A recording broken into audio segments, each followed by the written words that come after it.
do you find delight in the things that you find delight in? Like, context, I have a really hard time finding things to delight in. It is not my strong suit, is not my gifting. It takes time, effort, and energy for me. So how do you do it even in the middle of disappointment? I, I was looking back through my Instagram last night because I was like, where did this idea come to me of like asking women to delight in their everyday lives? And I realized it came from this concept that it's okay to like things. And like the Lord isn't bothered by us liking things. And he's not disappointed that I really like good pens. Like, like, um, and so I think we made gratitude complicated sometimes. And so I think the Lord has deposited in us things that we like because they reflect him. And so I think that that's where it started, was that it's okay to like things. It's okay to have favorite things and not, I mean, like, I love when women share their gift guides at Christmas. I'm also a giver and I like giving people gifts.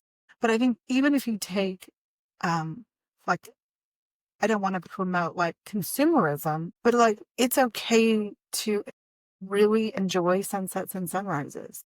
And it's really okay to, um, like queso and chips. Like, and those reflect the goodness of God in the land of the living. And so I think that that for me is where it came from, was realizing that when I was, I think the spirograph, which is, if you know what a spirograph is, it was a gift. It was like a art system that came out in the 70s. I remember it was my very favorite Christmas gift. And if I look at that and then I trace like sitting with my grandmother at her dining room table with old bank registers and writing things, like the Lord has put those little things in me since I was little bitty, loving pen to paper. And for me, like, yeah, I am a writer and I do write, but it's also little breadcrumbs of like God's goodness in my life from little bitty to 54. Yeah.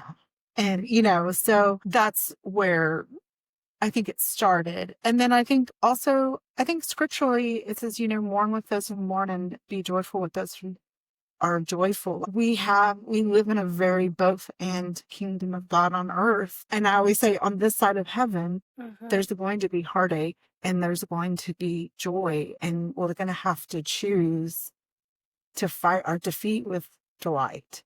And because otherwise, I think it also comes from my generation. I'm a Gen X. We're a very cynical generation. We, pride ourselves in like self-sufficiency and wild independence. And we did it, why can't you? And I thought, what a crummy way to live. Like, and so I think a root of it is also fighting that cynicism that is so easy to partake in.